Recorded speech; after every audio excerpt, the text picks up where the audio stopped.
എന്താണെന്ന് മനസ്സിലായല്ലോ. ഇത് കൊഴിഞ്ഞു പോയതൊന്നുമല്ല, എനിക്ക് പണ്ട് മുതലേ ഇവിടെയൊന്നും താടിയില്ല. അപ്പോൾ ഉള്ള താടി ഞാനിങ്ങനെ അഡ്ജസ്റ്റ് ചെയ്ത് വെച്ചിരിക്കുക. 2025 ഞാനൊരു തീരുമാനമെടുത്തതെന്ന് വെച്ച് കഴിഞ്ഞാൽ എനിക്ക് താടി ട്രാൻസ്പ്ലാന്റ് ചെയ്യണം. കാരണം എനിക്ക് താടി വളർത്തി അതിൽ കുറച്ച് കുത്തപ്പനാറൊക്കെ പണിയണം, ഒരാഗ്രഹമാണ്. അപ്പോൾ ദുബായിൽ താടി ട്രാൻസ്പ്ലാന്റ് ചെയ്യാൻ പറ്റുന്ന ഒരു നല്ല ക്ലിനിക്ക് എനിക്ക് നിങ്ങളൊന്ന് സജസ്റ്റ് ചെയ്യണം. ഓക്കെ, ഇങ്ങനത്തെ കാര്യങ്ങളൊക്കെ നമ്മൾ വളരെ കെയർഫുള്ളായിട്ട് ചെയ്യേണ്ട ഒരു കാര്യമാണ്.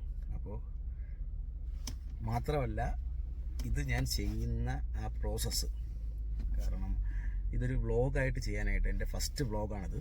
അപ്പോൾ ഇത് ഞാനൊരു വ്ളോഗായിട്ട് തന്നെ സ്റ്റെപ്പ് ബൈ സ്റ്റെപ്പ് അതിൻ്റെ ഡേ ബൈ ഡേ അപ്ഡേഷൻ ഞാൻ അറിയിക്കണമെന്നുണ്ട്. അപ്പോൾ പ്ലീസ്, നിങ്ങൾക്ക് അറിയാവുന്ന ഏതെങ്കിലും നല്ല ബെസ്റ്റ് ക്ലിനിക്ക് ഉണ്ടെങ്കിൽ ഒന്ന് സജസ്റ്റ് ചെയ്യൂ.